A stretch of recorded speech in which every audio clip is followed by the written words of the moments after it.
things doesn't yet look very good.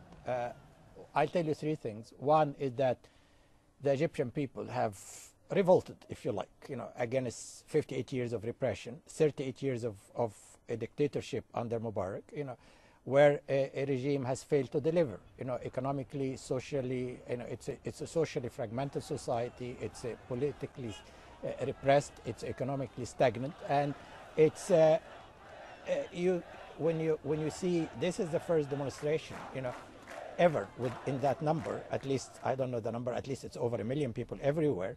It's the first in the history of Egypt. Yeah, vast demonstrations on the streets, but President Mubarak goes on the TV last night and says, "I'm staying." Well, it's really, and I don't think he either didn't get the message, or and if he got the message and pretend that he hasn't heard the Egyptian people, then it's an insult to the intelligence of every Egyptian. It's an insult to the legitimate demands. And because yesterday, as you saw, Jeremy, everybody, was in the street, young and old, rich and poor, men and women, and everybody was of the same mind.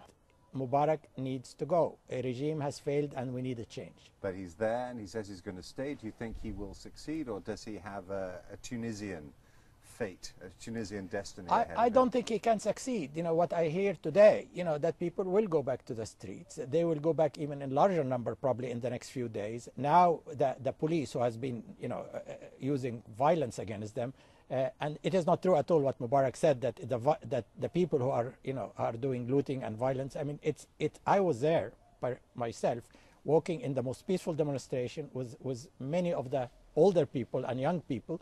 And we were subjected to, water hose. I mean, they kicked out all the foreign media. You were hit by a water cannon. I was targeted by, and hit by water cannon. And but of course, they kicked out all the foreign media, crashed the cameras of the foreign media, and then they have done that. And clearly, they have done that on the basis of specific orders by the government to say, if we can do that to Elbaradei, you better be careful.